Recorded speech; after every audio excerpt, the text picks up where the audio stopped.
Welcome back to Daytime, everyone. What child doesn't love a peanut butter and jam sandwich? What adult doesn't love a peanut butter and jam sandwich? If you're going to make them, you might as well make them healthier. Dr. Linda Joy Rose is here, and she is going to show us how to make a healthy PB&J. Yes, we're going to take it from being a comfort food that is kind of filled with sugar and a lot of processed foods, and we're going to turn it into a superfood snack.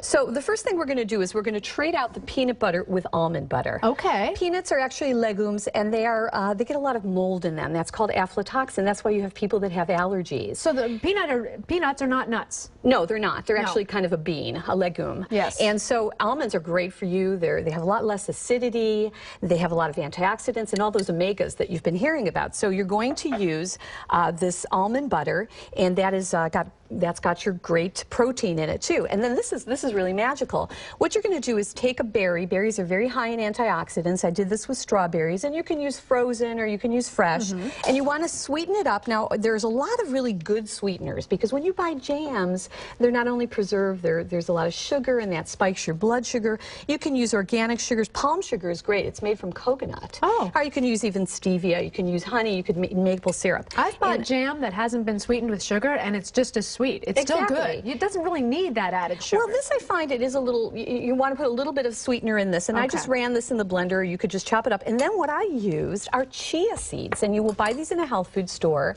and you remember the chia pets. Chia. Chia, but these are food grade.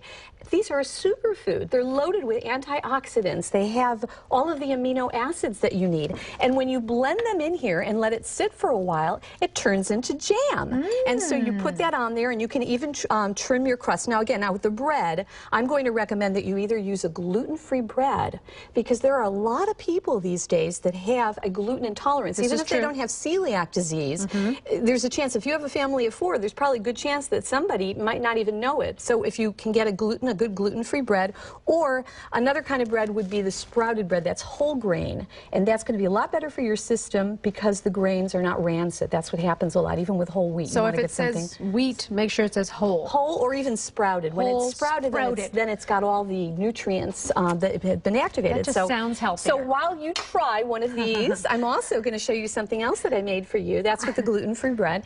And then what I have a confession. Yes? Before this segment started, I ate one of these. You did? I know. It looked like we were missing one. And it was really good. All right. Now what I did, another thing you can do, I did this with almond milk, but you can just take milk and put chia seeds in it, and it becomes like a tapioca pudding. Really? I put some vanilla, I put some cinnamon, I even put a little rose flavor, and then you can put anything you want on top. But what I did with this is I crushed some pistachios for it too. Goodness. And so this becomes a very healthy alternative also to tapioca pudding. And this is not only a snack, but it is something that's going to support your health. That's really, really Isn't that good. amazing? So the chia pets, don't eat those seeds. No, don't eat those. I mean, it's not going to kill you, but they're not food grade. You have to get the chia seeds. And really, can I get most of this stuff at a regular grocery store? Well, nowadays, you can go into sections that they have that have health food, or you can go to a health food store, or you can go online. You can even go to Amazon, and they have really great prices for your superfoods on Amazon, too. Oh, right. This is delicious. Great. Oh, I like this almond butter, too. Almond butter is very good for you. Go clean out my pantry. You've also written these great 2 recipe books, Raw Fusion, Better Yes, Living? one is really kind of more of the philosophy of combining the raw foods with healthy cooked foods, too. And then we have the recipe book, too. There you go, Dr. Linda Joy Rose. Thank you very, very much. Thank you. We'll be right back with more Daytime, so don't go away. Lovely.